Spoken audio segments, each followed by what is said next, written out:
Қала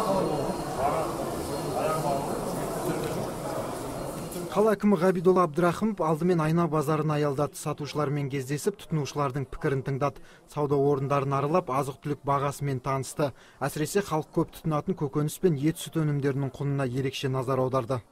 Баға бәрі дұрыс па? Иә, баға бәрі дұрыс. Әкімшілікте бізге базардың әкімшілікте жәрдем күніге тексеріп тұрады.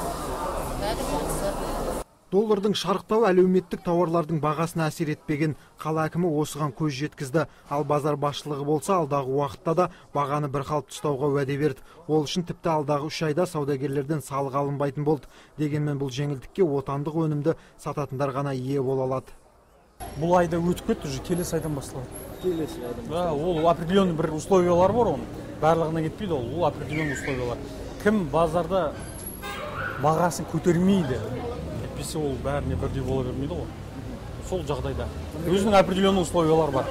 Шаһар басшысының келесі табан тіреген жері Фиркан Сити сауда орталығы болды. Дүкенді түгел аралаған әкім халық көп тұтынатын тауарлардың бағасына зер салды. Мұнда да бағаның тұрақты екендігін байқады. Бәрінен бұрын нанның құнын өсірмеуді міндеттеді. Народ покупает, да? Конечно.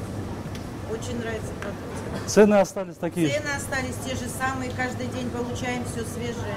Қала әкімінің бағаны қадағалауға арнаған жұмыс жоспары Евразия базарында аяқталды. Мектепке дайындық маусымы бола тұра, мұнда да бағаны шарықтауы байқалмайды. Осылайша бірқатар сауда орындарын аралаған Ғабидолла Рахматуллаұлы базар басшыларына бағаны бір қалыпты ұстауға міндеттер жүктеді.